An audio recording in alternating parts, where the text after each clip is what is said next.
Greetings, Poe fans. Welcome to another edition of Poe Unplugged.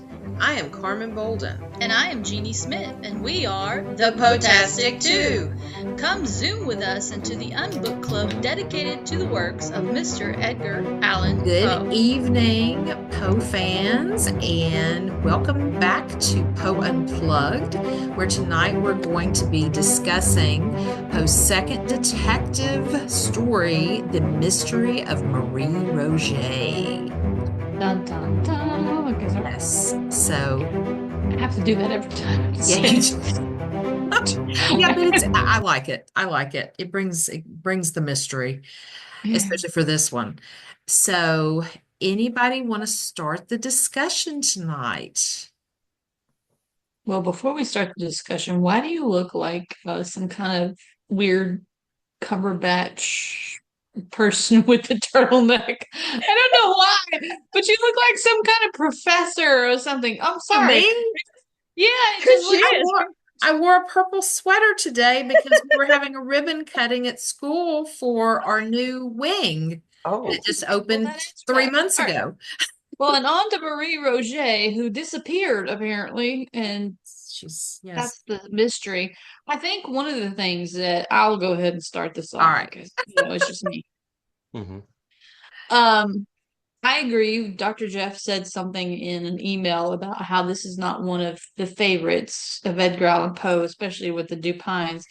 I totally agree. And I think one of the things, like I was discussing with Carmen, that I dislike about it is that it's like I'm reading an Associated Press release because it's like an updated version. There's nothing really giving you any kind of major clues about anything. It's just so vague. Mhm. And it's like, this is, why? Why do I keep it's like watching that train wreck, that you just can't take your eyes off of, and you're going, and I understand, and it's like what I was telling Carmen. I think the way it's written this way is because Poe was basing it on a true event. Yeah. And he only had a certain amount of information himself, and I don't think he wanted to embellish enough to create a full story from it. And that's my opinion of it. Yeah. Because, go ahead. Well, I was going to say, because he wrote it because he was trying to solve it. And just like in the Dupine story, the first Dupine story of Murders in the Rue Morgue, and this one, and even the Purloined Letter, the bumbling police officers, if you will, and he was kind of trying to solve it to kind of show the inept abilities of the police too at that time. I kind of gathered from doing a little research. And so I think kind of keeping it with the fiction with the truth, I think that's what he was trying to do. If he could solve this murder mystery and the police could not, then it was kind of like, ha, see, I could do it, but you can't. Mm-hmm. I agree with that to a certain extent, but at the Yeah. same time, in my opinion, this is my opinion, he was not looking at it or writing it from an actual detective point of view. Okay. Yeah. He was putting together the facts as they were presented, but at the same time, there was so much that was left out because yes, he included the actors or characters in the thing that you would have when you're investigating. But the one thing about when you're doing an investigation, it's all about following the trail, but it's the people. You have to get the story completely from the people. Mhm. And that was the biggest chunk of the story that was missing was there was nothing, from the time she disappeared until she was found, nobody could say one way or the other where she was, who she was with, where she disappeared to. She was supposed to be here, but then she showed up here. And it was all kind of a speculation. So, in that, I think he failed with trying to prove or solve the story. Mhm. In my mind, he just made it more confusing So because he was didn't this give anything. didn't Poe write this shortly after the actual Mary Cecilia Rogers murder. Yes. Yes. So I think he's presumably, kind of getting to your AP sense.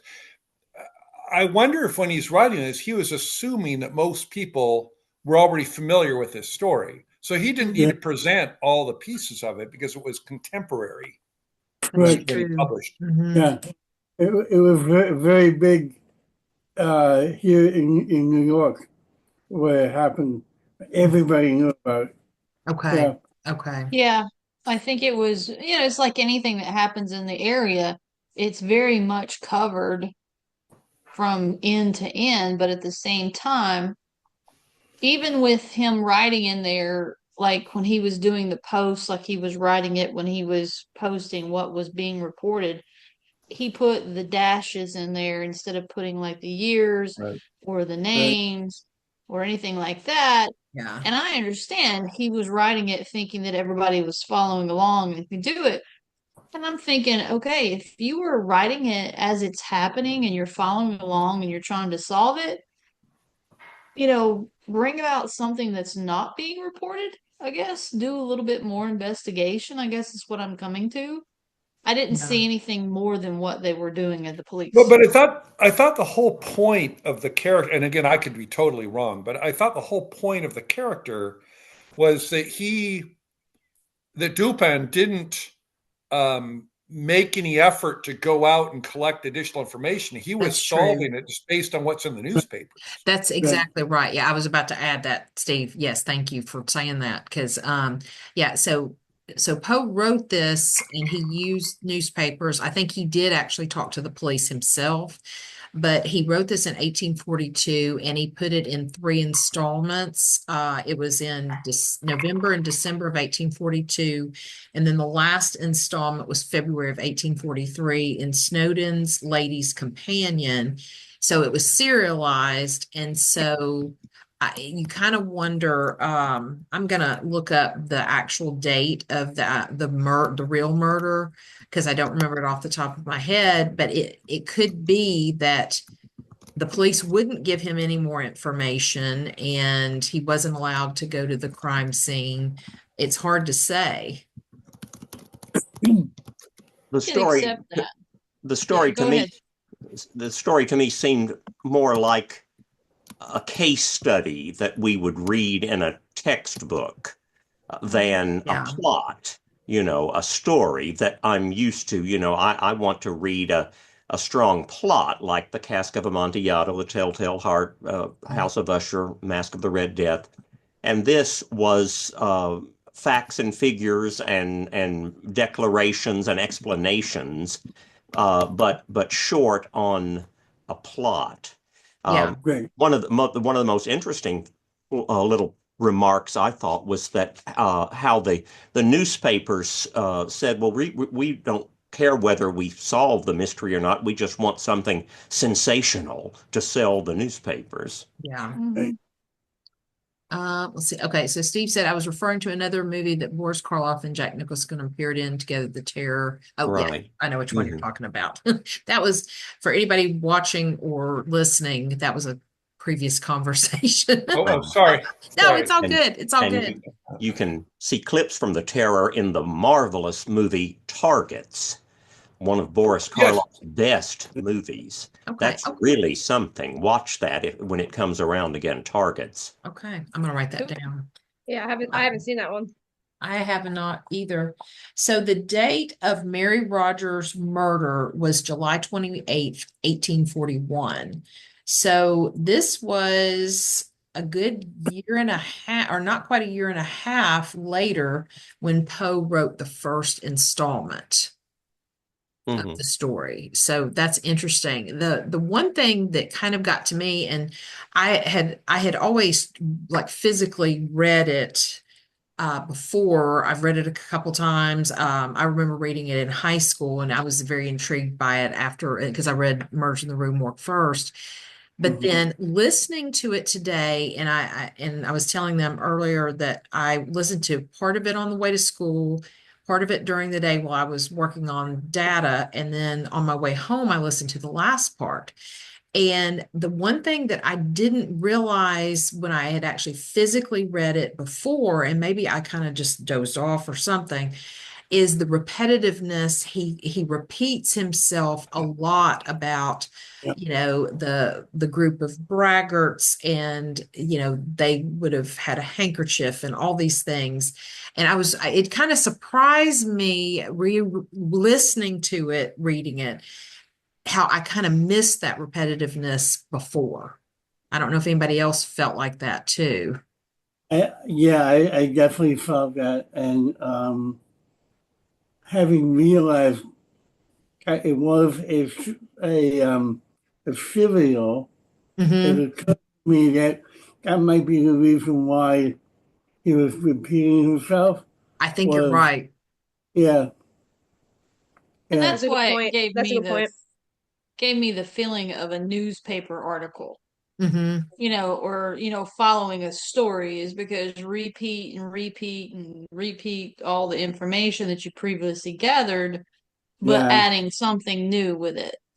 Sorry, Hmm. Tommy, if you have more to say, go ahead. I didn't mean to interrupt you. No, no, no, no, no. No. We're all here together. I'm a newbie. I'm a No, newbie. Um, It's all hey, good. It's all good. nothing wrong with that. Yeah, just speak away. Speak away. okay. Yeah, I mean, for me, and somebody else, I think maybe Jeanie mentioned this. The first chapter is much longer than the second chapter, and I kept thinking to myself, get to the point, get to the point, you Hmm. know. And I felt bad because I love Poe, and I have never read this before, and so Okay. I was trying to be given my due diligence. I was reading it, and I had the audio of it playing at the same time, so I could get all the you know. And I was like, Edgar, this is not definitely not your best work. Tommy, I'm glad you said that because Yeah. so I had read this. I'm probably older than anybody here, and I had read this many years ago. I read through all the Poe stories kind of in sequence, Hmm. and I really didn't remember that much of it. When I reread it for this, I'm just feeling this is dragging. Yeah, Um, and obviously, it wasn't. It was he kind of had a little bit of a gimmick here. It wasn't just I'm going to write a story. I'm going to be solving a Right. real mystery. So I get yeah, that. You have to cut him some yeah. slack for that. But Tommy, I'm glad you said that. It was a slog to get through this. Yeah, well, that was I started trying to read it, and somebody mentioned Governor off of my Carmen, and and and and I caught myself dozing off. So I already gotten a book by Holly that Holly wrote for my um whatever the app is called. Um, Mhm. and I said, oh, I might as well get the mystery of Marie Roget. So I Hmm. did.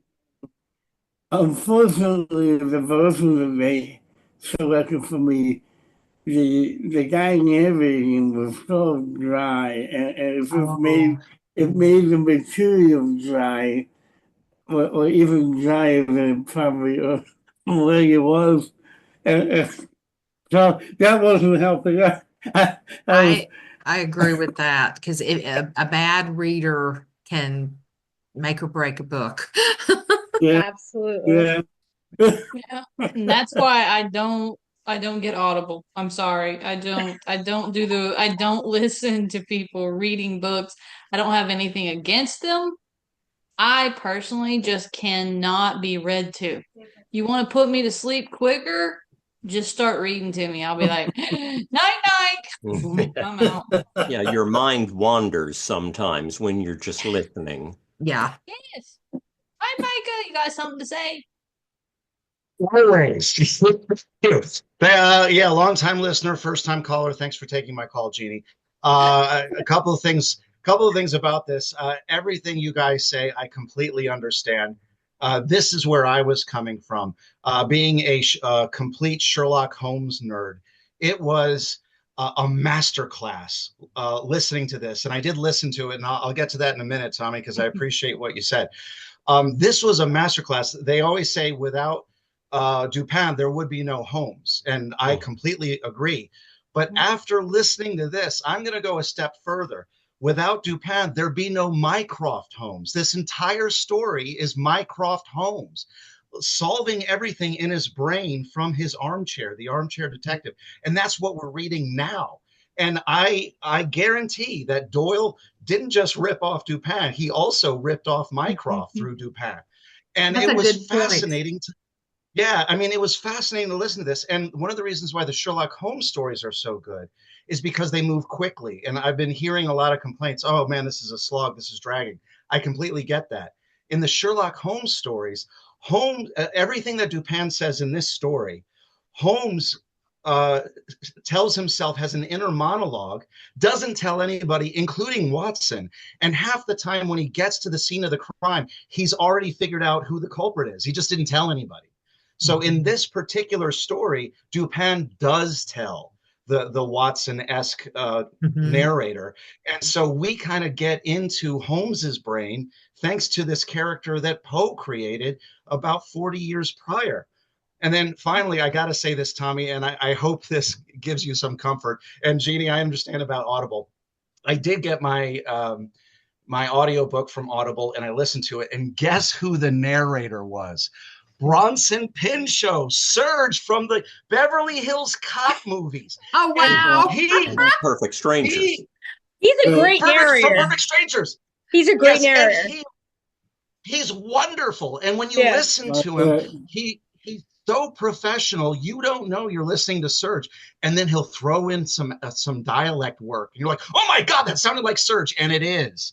So, Tommy, if you ever have time to listen to it again. Oh, and they hired Surge from Beverly Hills Cop to do all the Dupin stories. It's an entire collection just for Bronson Pinchot. And he is brilliant. He's brilliant. So anyway, I know. Yeah, this was. Yeah, this was.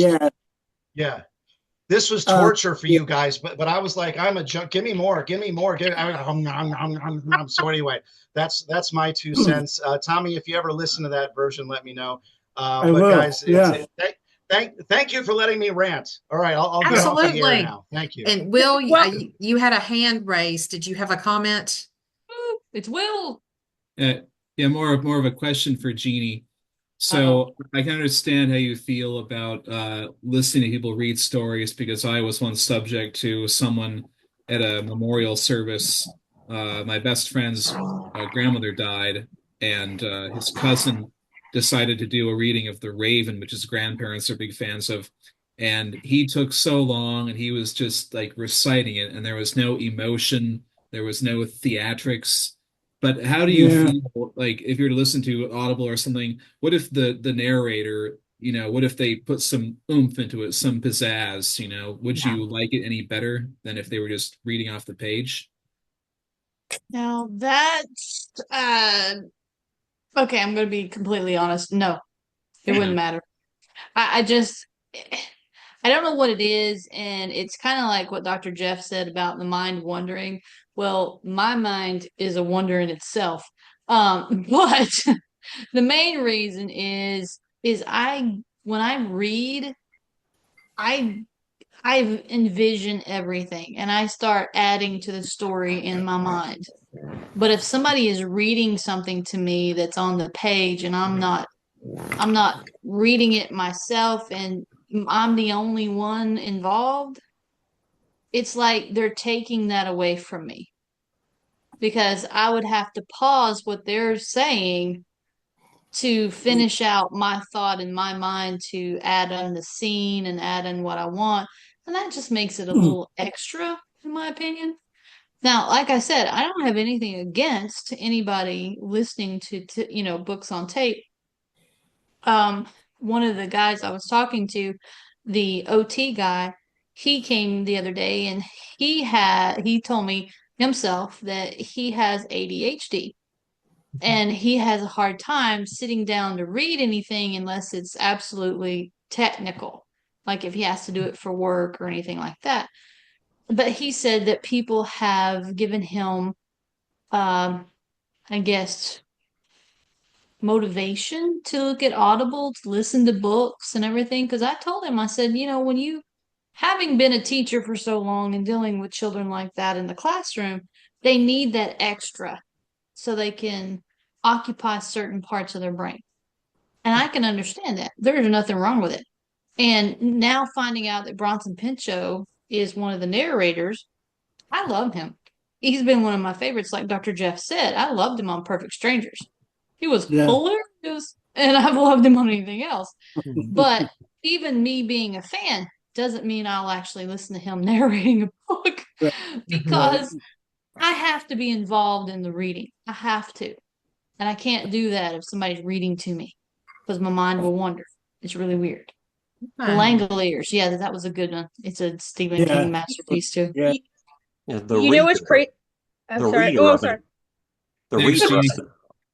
The reader of an audiobook can make or break the experience. If someone's just reading very dull and monotone, that's no good. But if an actor, and many of them do, like Derek Jacobi and others, read the book, that's much more entertaining because, I love the golden age of radio and the CBS Radio Mystery Theater, and that's just voices. Right. Yeah, I love radio.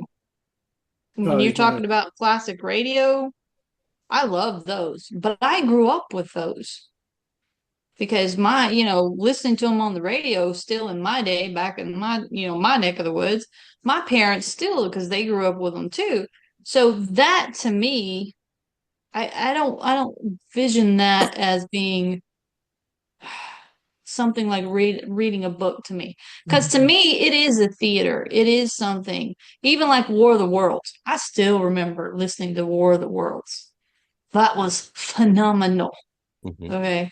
But something like that is a very theatrical, that's very something radio, TV, kind of not bookish, I guess is what I'm trying to say. Yeah. Holly, what was you want to say? Oh, no, I was just going to say, I've listened to other Bronson Pinchot audiobooks, and he is amazing on that. So definitely wish I had that, and I'm going to re-listen to it, especially when we do the Purloined Letter. So thanks, Micah, for that. But I'm so glad that Micah actually liked this story, because you guys have probably heard me say before that this was my favorite of the three, right? And everybody's like, really? Okay, so it's been a long time since I read it, so I reread it this morning and whatnot. And I'm not sure if it's my favorite, and I think probably my favorite now that I reread it. But I do really like it. Why I like it is because even though I do understand it's written in the in very passive tense, right, as like a newspaper type article versus active, like where the characters are dialoguing. But what I like about it is the whole time I'm trying to follow the clues and solve it myself. Like I'm trying to say, oh, is it her boss? Is it her fiance? Is it the sailor? Is it some random act of violence? So even this time around, even though I knew what conclusion he drew, I am trying to figure it out. And what I also liked about it is, if you guys ever saw Clue with Tim Curry, I kind of had that feeling like he was kept running around, or it could be this, or it could be that, or it could be this. And it kind of reminded me of that a little bit, which for me was fun, even if the language was a little dry at times. And I also thought it was like the perfect setup of like how those crime shows are today, like the SVU and all those other ones, right? Where it has that crazy music in the beginning and it gives you like, this happened, this person was killed, like like the set of what happened, and then they go and they kind of backtrack and follow it, like the Sherlock Holmes. So to me, I was like, still enjoyed the mystery of it, because to be honest, I'm still not sure who I think really killed her. Yeah. Well, because it's still kind of vague, like, because we don't really know, and I don't think the real murder was ever really solved either. No. So it's a cold case. It's a cold case. So for me, I like that he created these like kind of like the Clue Tim Curry thing, where there's a couple different endings, and then you pick which one is the strongest or which one you like, the best. So Well, for that, I and mean, I do like this story a lot because like I like the idea of that kind of like I'm in there, I'm the detective with him, or I'm trying to figure it out. My only complaint is I am not that smart, and with all the French words and the French names, I'm like, oh gosh, that might get really proving how stupid I am. But oh no, you're that's not. that's a me thing. You know what I'm trying to say? That's a me thing with all the. I mean, I understand it's in France and he's a French detective, but Well, what happened to Pierre? Can't someone have a name like an easy name or Jean Pierre? I don't instead know. of Eustache, Yeah, like some. Jeannie was Yeah. calling him Moustache. Yeah, Yeah. Mustache. Well, but well, I and mean, it that was one up point, there. It was a good mystery. I think it's a good mystery. yeah, I do like the mystery of it. I do. Hearing it today, it is a lot drier than I remembered, and it. I've always kind of, I guess, thought of it as the least, or the I don't want to say the worst just because I don't like that word with Poe, but I mean it is the worst of the three Dupine stories. But the one thing that y'all, I don't know if y'all researched or saw in looking at this, it is the first mystery or detective story that uses true crime. So you could kind Mhm. of say, oh, kind of started the ball on that. And so that's kind of a very cool aspect. And to me, that's why it's a very important part of literature Mm. because it started something, that now Yeah. everybody's a Yeah. true crime addict. One thing I shared, what's kind of interesting is right about the time that Dr. Jeff was talking about like radio plays and things like that, is that Alex Zavostovich, he is I think is genius. He's the director, I think, of the National Poe Theater on the air or on the radio.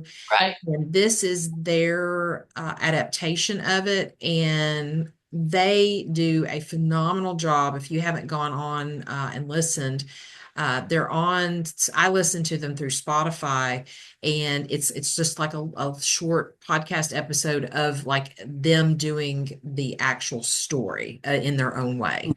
And so I highly recommend. And so, Jeannie, you might like that better than, Well, I've already listened to some of his, but that's the yeah, one thing yeah. when we talked to Alex, remember when we interviewed Alex, I Hmm. had went in and listened, but the one thing that I told him on the thing, and most people may not know this, is if you're listening to those, you have to listen to them in the order that they do them.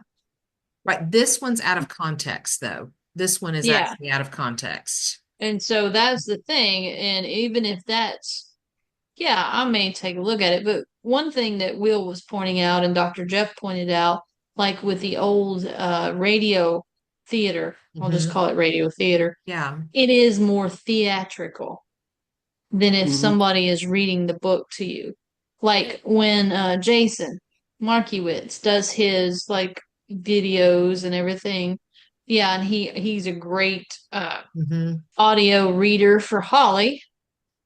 And I like his stuff because to me it's more theatrical. It's not just somebody reciting the words because I already know the story and I know the story so much that I've already written it in my head what I want to add to it. So Hmm. does that make sense? Yeah. Where Yeah. and where in some aspects of it, like with someone reading the dryness of Marie Roget, Hmm.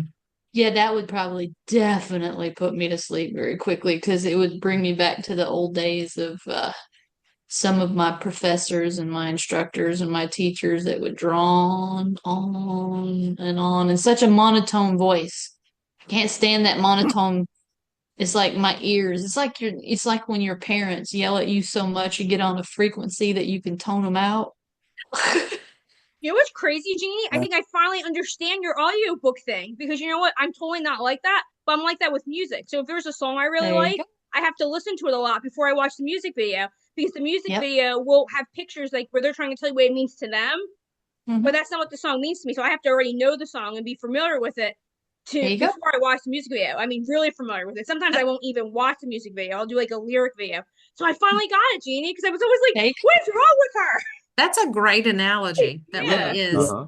Steve, That's the best. Sorry. I was Sorry. just go ahead, Tommy. I was just gonna say there's a portion, and I can't remember verbatim, where you can tell the narrator of the story is is getting very excited about what he's talking about, and the guy narrating it was like completely monotone, and I was like, dude, what are you doing? In fact, my dad, when he was alive, my dad was an actor, and in his later life, he did a lot of audiobooks, mostly mostly Louis L'Amour. Oh, Nice. Um, yeah, what was his and name? his name was John Randolph Jones. Um, he, wa- his most his claim to fame is being in transportation automobiles Oh, with Steve Okay. Martin. He's the guy who hit Steve Martin in the face. And, yes. Cool. yeah, Oh, that's great.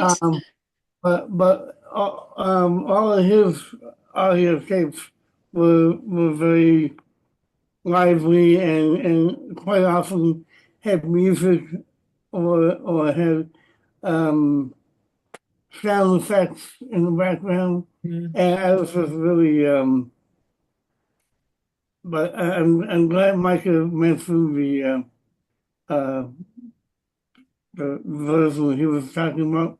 No Mhm. Bronson. Because Bronson Pinchot, yeah. yeah, because it's not that I didn't like the story. I did like the story.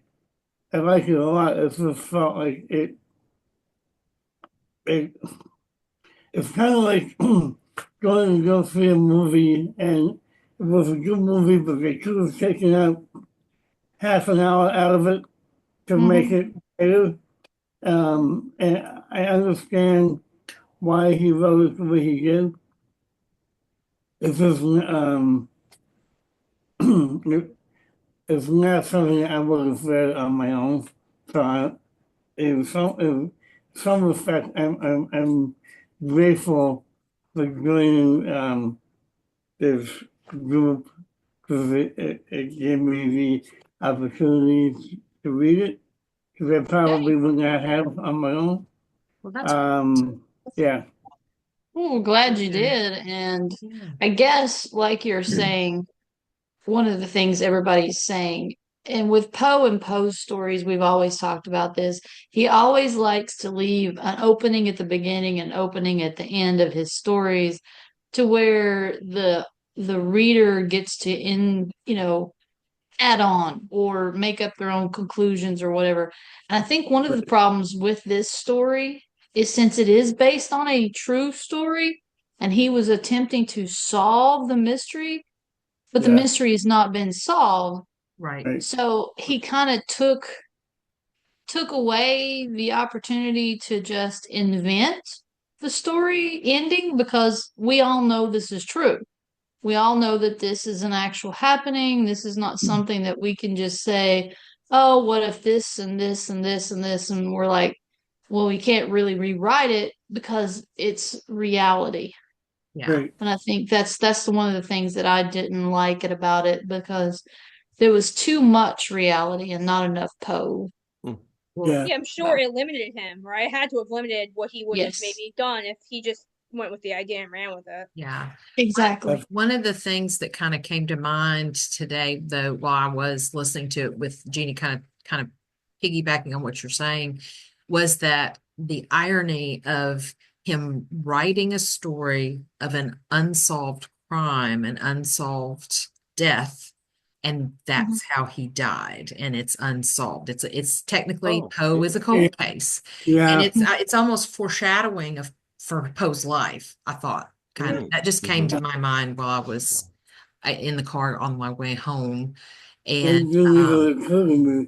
That didn't even occur to me until right now. Very Yeah. insightful. Yeah. Mm-hmm. Hey, you know who they should have gotten, and I would probably have listened to it? The guy who did the Unsolved Mysteries. Robert Stack. Oh, that Yes. Thank was, you. I Yes. could not remember his name for love or money because I'm like, I can see his face, I can see everything, but you want to get somebody that could recite this and do it justice because that would be like yeah, what listening to an Unsolved Mysteries episode. Hmm. Yeah. He would yeah, do. Of all people, Rufus Griswold liked this story, Yes. And and praised it. and Charles Baudelaire said it was brilliant. So Okay. so oh, many people, including the readers back then, really loved the story. Mm-hmm. Yeah, Well, I and again, mean, I like with what Holly said, I like the mystery of it because I love murder mysteries. I like to solve them. And here in just a second, I want to kind of get everybody like who they think is the killer. But we've got a couple comments I want to speak to. Steve and Will had brought this up saying, I was just going to ask this. Speaking of movies, has anyone watched the 1942 Mystery of Marie Roget, which barely follows the original plot and which inserts lots of lame comedy? I have not seen it, but because it is a Poe adaptation, Jeannie and I will be getting there on Review Morgue eventually. mhm. You So, kind of have, it's like taking medicine. You kind of have to do it. okay, okay. Yeah. Leila said she has seen it. What did you Yes, I've think, seen it. Leila? Yeah, I don't really remember that much about it though, but I did watch it. Okay, Yeah. okay. And then we've got, let's see, Steve says, I sense that Micah and I are the two Sherlock Holmes devotees in this group.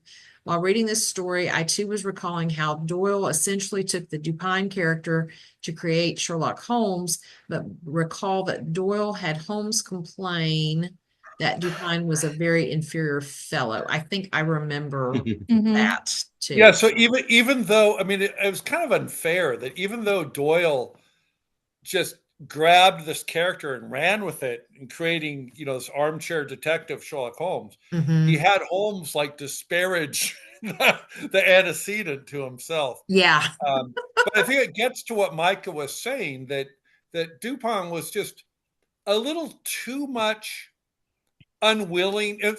You're absolutely right, Mike. He's more like a Mycroft. He's unwilling to get his hands dirty. But yeah, the Holmes character would actually go into disguise, go collect Mhm. information, which is quite different than Dupont.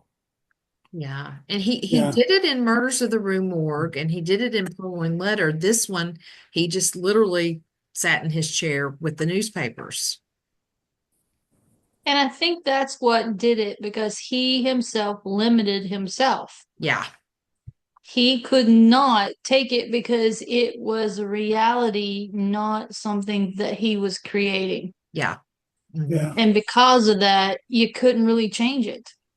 Yeah. I mean, if you're reporting something because you want to be the person to solve the crime, because I mean, we've all been armchair detectives at one time or another in our lives, and we still do it even today Mhm. when we read the news, or 'cause I don't watch news, I read news because I can skim through things and I don't have to listen to people.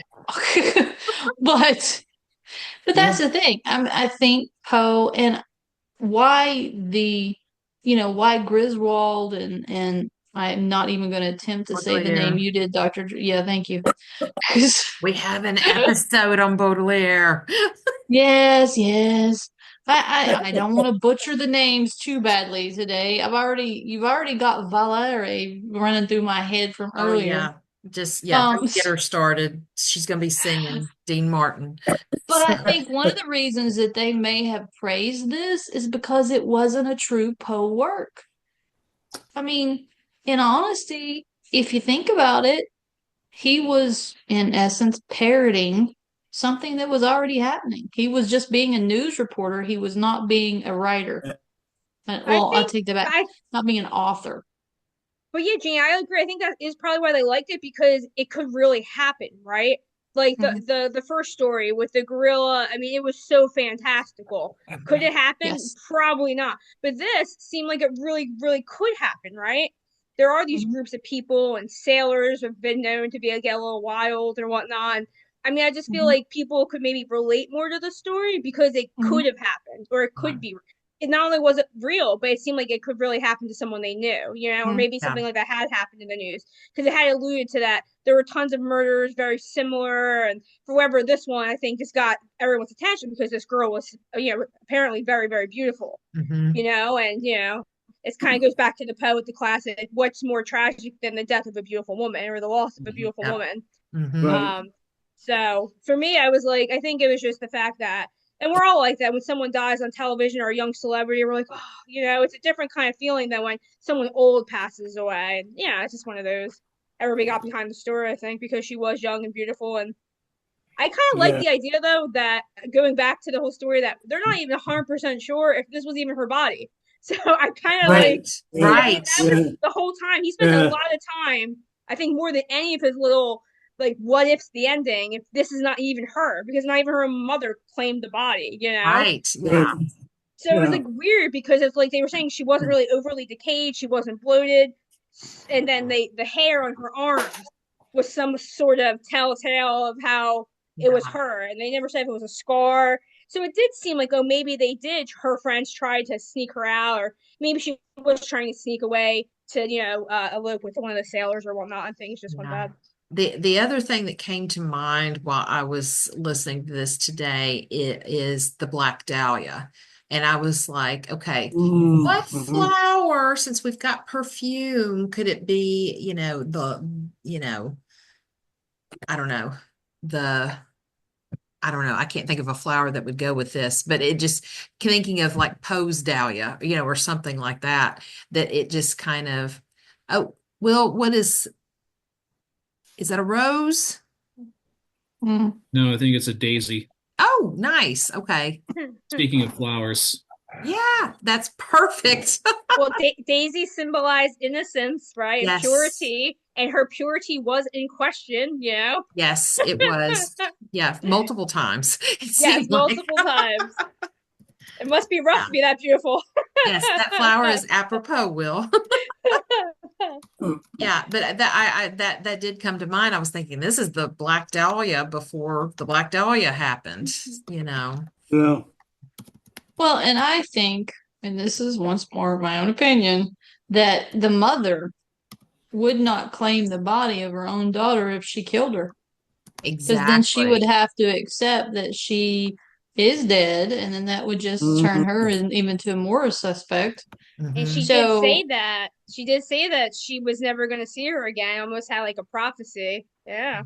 Yeah. So, and I mean, little things like that being, inferred could be something very interesting that I can see being a Poe added, I guess, excerpt. Yeah. But from the historical points of view with forensics weren't big, as he likes to point out. He loves forensics. He loves adding things into his writings and stuff, like what he did with the first Dupine story and stuff. But they were still very much, they were even before infancy in those days.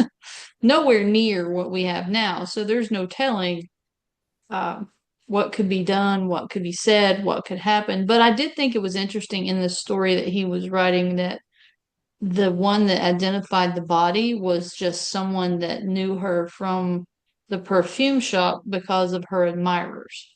Yeah. Which, in all honesty, yeah, I think they would know more than anything. Yeah. Especially if they were near a dock where you had all these guys coming off ships and everything. They would very much remember someone of that beauty. So yeah, Steve said, I think Holly totally nailed it. Poe was drawn to this true crime story because it concerns the death of a beautiful woman, which he considers to be the apotheosis of poetry. Absolutely. Yes. Yeah, of poetry. Poetry. Especially in poetry. All right, sorry. So I want to know, does everybody have a theory of who killed her? I told you mine. Okay, so you think the mother did it? I absolutely do think the mother did it. Okay. All right. Anybody else want to go for a guess? I think it was a group murder. I think it was a group of guys got out of hand. You know, they tried to silence her and they ended up killing her, and then they had to discard her body. That's what I think. I agree with that. I was interested in his analysis of the sash or the tie or something that they held on to drag her body. Yeah, yeah. Yeah, that sounds likely. Yeah. Anybody? Let's see, because I made a list of suspects because you've got the mother Estelle, the boyfriend Eustache, the naval officer supposedly that she was with. Then there's the man with the dark complexion she was seen in the boat, again, seen with, the gang of braggarts. And then there was Monsieur Leblanc was the owner of the perfumery. And then Mon Bouvert was the guy that helped to look for, which I think, is he the one that identified the body? Jeanie, do you remember Say that? that again. It The was the name. perfume guy. Monsieur Bouvert that looked for the body. Beauvoir. Okay. Beauvoir. It was Beauvoir. Okay. Beauvoir. Yeah. Beauvoie, I believe is how it's spelled. Yeah.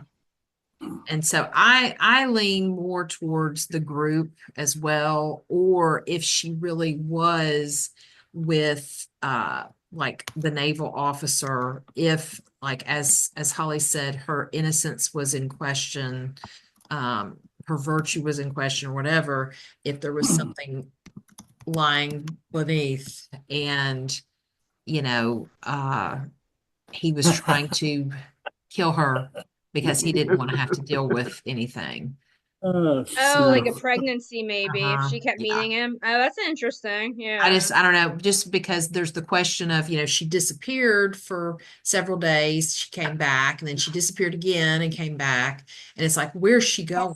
What's going on? Yeah, yeah. Oh, that's a good point. Yeah. So, and then Micah says the butler played by Tim Curry did it, which is very fitting for. He's sneaky. I'm telling you, it could have been He him. did it. I seen him. It was the butler. Oh, yes. The butler always Bouvier. does it. Adding the French accent. And then Steve says, I suspect Professor Plum in the conservatory with the candlestick Agree. or the petticoat. Yeah, Petticoat did it. Oh.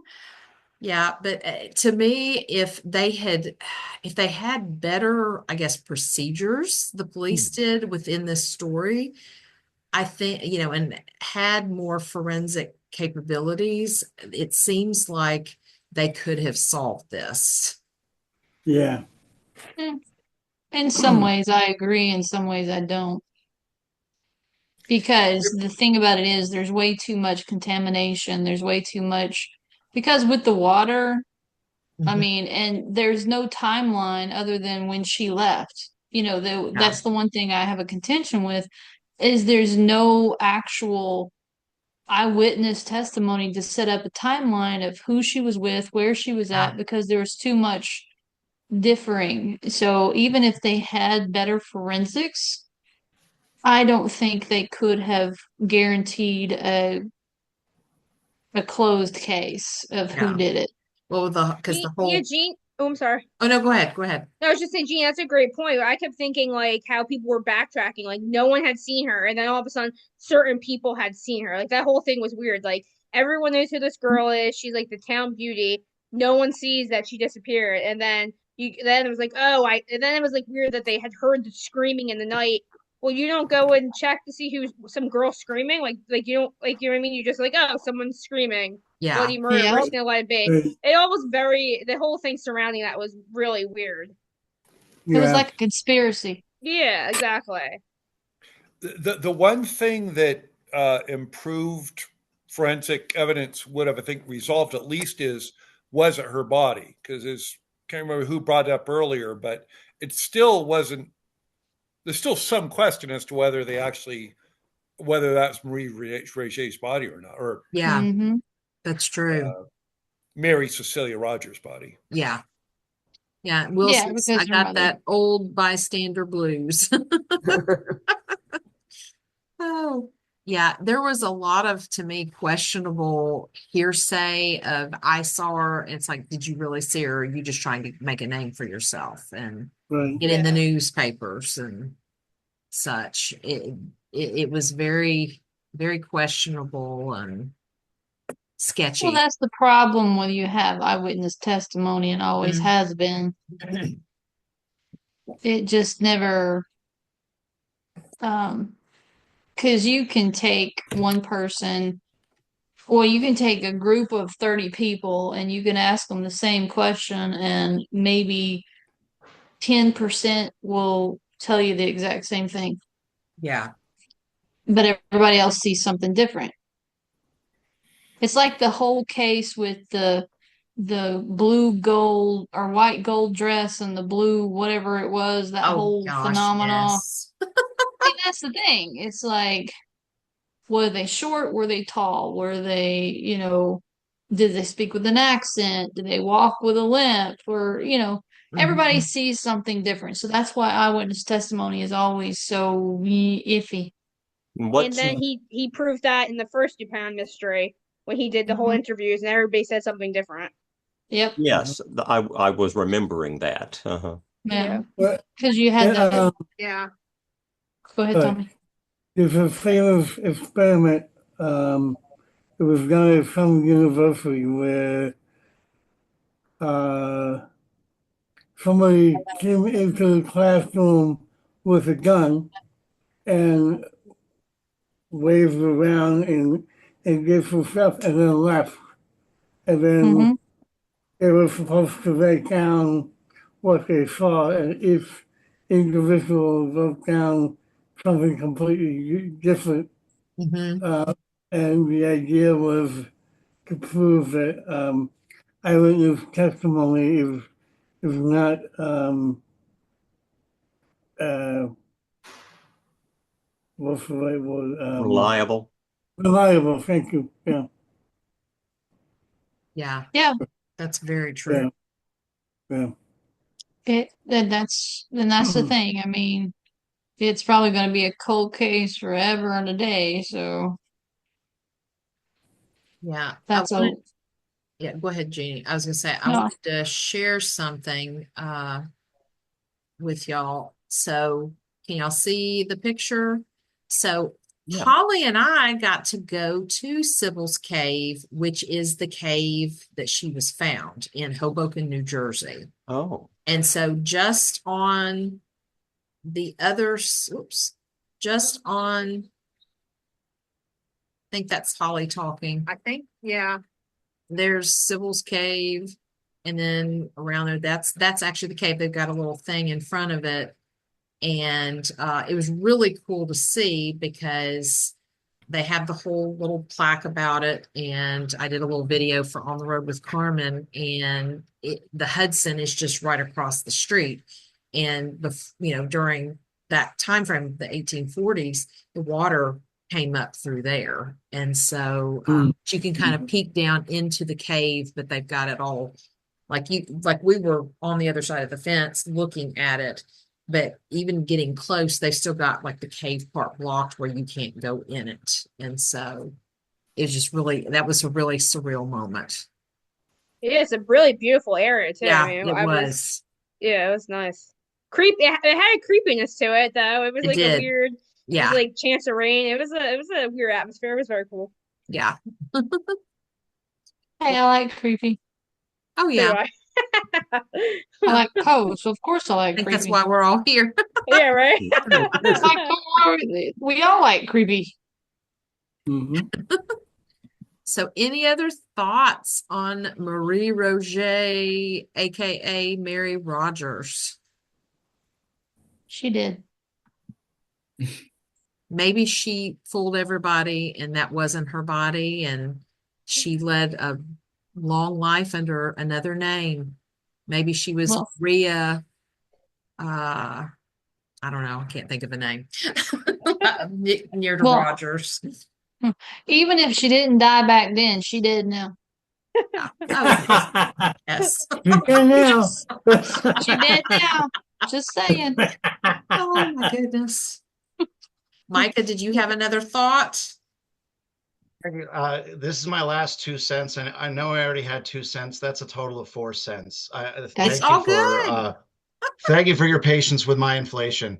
But Carmen, when you mentioned the Black Dahlia, it was like you were reading my mind. And please stop doing that. Tommy and I don't need the competition. We do not need the competition, Carmen. But I couldn't believe you mentioned that, because that's exactly what I was thinking at that moment. If Poe and quote unquote Dupin had lived 100 years later, and we were reading a story about Dupin breaking down the Black Dahlia, we would be eating that crap up with a spork and loving every minute of it. And if there are cold cases happening in LA right now where they're doing documentaries and podcasts, and everybody's picking apart every single detail, just the way Dupin is doing in this very story. And someone mentioned context and how popular the story was at the time, even with Rufus Griswold, for God's sakes. And I can't help but wonder if 180 years from now, because you're recording this, is that right, Carmen? Yes. I think you are. Yes. 180 years from now, someone's going to be listening to this very meeting, and it's going to be in some history class, and the students they're going to be like, I know you thought it dragged. Someone already said that twice already. And the teacher will be like, it was 180 years ago. It was on Zoom. They didn't have the telepathic earbuds. So you just got to put it in context. You got to be patient with these people. And someone's going to be saying that about us one day. So Carmen, again, thank you for inspiring that and for reading my mind. I just love these meetings. Thank you. Maybe I've already time traveled and done that, and that's why we're doing this now. And that's why you're wearing that mysterious black outfit, Carmen. Oh, you brought it full circle. You brought it full circle, Carmen. Bravo. Oh my goodness. Bravo. Yeah, Will made a good point. Should write a fan fiction where she does survive, and she's living her best life in Berlin. Awesome. Oh my goodness. Yeah, so this has been a great discussion. I think pretty much everybody was kind of on the same page with a few little differences. Just say it. I'm always the odd person out. It's okay. You are. But that's why we love you. That's what makes me who I am. I'm odd. It's still, and I will say this right now, it's still better than some words with a freaking mummy. Gosh. I agree. We gotta find her another story she really doesn't like. Hey, we're working on it. Yeah, I know. We'll get there. Hey, what I love is that Steve. What I love is that Steve's favorite story, right? Isn't that your favorite? Some Words with a Mummy? It's one of my favorites. Yeah, yeah, and it's Levi. We should have like a SmackDown one of these days. Yeah, right. We both marshal our best arguments. Oh my goodness. Now remember, there is a story. It's not a Poe story, but there is a story that hits all of them way beyond that. They haven't met something I hate more than this story. What's that? The House of the Seven Gables by Nathaniel Hawthorne. Don't get her started on it. And I love that story. I love that book. Goodness. Dr. Jeff, do you like it? I like it, yeah. I like the movie and radio versions of it too. Okay. Yeah, I read it when we actually were going to Salem for the first time and got to go in it. And so, yeah, and she was like, "Ew, why are you doing that?" Okay, I'll quickly tell this. My high school English teacher, 9th grade, made us read this. We had to do an essay every week on a book. He made us read a book. Gave us a book on Monday. We had to read it and turn in an essay, a book report about it on the next Monday. He made us read this book. I got through 3 pages. 3 pages. That's it. Couldn't do it more. Couldn't do it. Being the smartass that I am, this is nothing new. This was way back in the early days. And this is why, as a retired teacher, I knew I got my kids got revenge on me. You know how the old things, the mothers say, I hope I get one just like you. Well, I got like 130 of them every year. But I turned in a paper that said, with my name, correct title. First line, it says, I hate this book. I can't get past the first 3 pages. I'm sorry. And that's it. He gave it back to me. And said, I don't care if somebody has to tell you what the story is, read the story to you, but you will write another report about this book and turn it in. And he Did made you me. ever? Oh, I did had you do my it? best friend told me what the book was about, and I wrote the paper and turned it in. He gave me like a C, I think it was. I was like, hey, as long as she told me what it was about and I didn't have to read it, I was fine. So at least it's better than Some Words with Money. Well, it's not better than Some Words with Money. I'm sorry. You didn't Anyway, read the moving whole on. thing. You can't judge it. Okay. Oh, When I was in college, we recorded a radio drama version of The House of the Seven Gables. okay. So I guess that's why I like it and remember it. Mhm. Hey, if you still have it, send it to me. If somebody else telling me about it, I might. That would be cool to hear. Yeah. And the CBS Radio Mystery Theater did an adaptation of it. Oh, nice. Nice. Cool. So next month, we will be meeting again on February 25th. It's the last Tuesday of February. And we'll be reading Dr. Jeff's Holding It Up to One in Paradise. It's an awesome poem. And Steve is our Gothic guest for February. And one of the suggestions he had was that this particular poem is in the collection of Alan Parsons' Project, the album that they did on Poe. And so we're going to talk about that as well. And so, Steve, if you want to lead that part of it, that would be amazing. Happy to do it. Yep. Yeah. So I'm really looking forward to that. So we're going to have poetry and music. Listen to the album before the Okay. Yeah. program. Okay. I have listened to it before, but Who? I will enjoy listening to it again. Tales of Mystery and Imagination by Yes. Alan Mhm. Parsons Project. It was their Yes. first album. Okay. Right. I Okay. used to love that album. Mhm. Good. I used to love Cool. all the albums. 1976. Okay. Yeah. Okay. Yeah. And then in March, we'll be meeting on March 25th, which is the last Tuesday of March. And Jeannie, I think we decided to do the assignation, correct? Yes. And Yes. I just called it the ass. yeah. And that's par for the course. But if you have not read that story, it's one that, again, a lot of post stories, you hear the most horrific ones that people talk about. This is a gem. It really is. It's great. It's really good. So I think that's everything about Marie and what's coming up next. Yep. Anybody have I any think other we've covered it. thoughts? My only item is your Gothic guest from this month was Cheryl Joseph. Yes. Yesterday was my birthday. She Oh, sent happy me this. Happy birthday! birthday. She sent me this card, which I Oh, thought good. was really cute. So That's Awesome. Happy kudos to birthday. her. Happy Kudos birthday. to her. Yeah, shout out to Cheryl. She was great to have on. Yes. It was a great interview. Yes, it was. I Yeah. like it. Awesome. Yeah. Yeah. Well, happy belated birthday. Thank you. Cool. Sounds like a great day. Yeah. And Will says, just an aside, poetry show is next week, and I'll be performing 2 classic poems, not Poe this time, but Robert Frost. Oh, awesome. Good. We'll make Which sure they ones? report it so we can see them. Mhm. I will. Good. Road Less Traveled. No, it's going to be kind of a rarer one called Witch of Coos, Okay. and then we'll close pretty with Stopping by Woods in a Snowy Evening. Mhm. That's a good one. And then in between, I'm gonna sing one that I actually wrote last weekend. It's Oh, very good. popular among the few people who have heard it. So, Nice.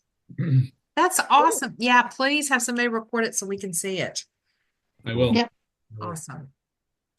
Well, guys, I think that's it for tonight. We enjoyed it. Yep. This was a great discussion. Yeah. And hopefully you'll Too like bad the we couldn't solve the assignation a little murder. bit better.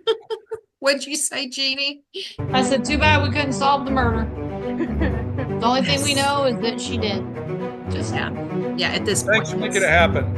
We yeah, appreciate exactly. it. All right.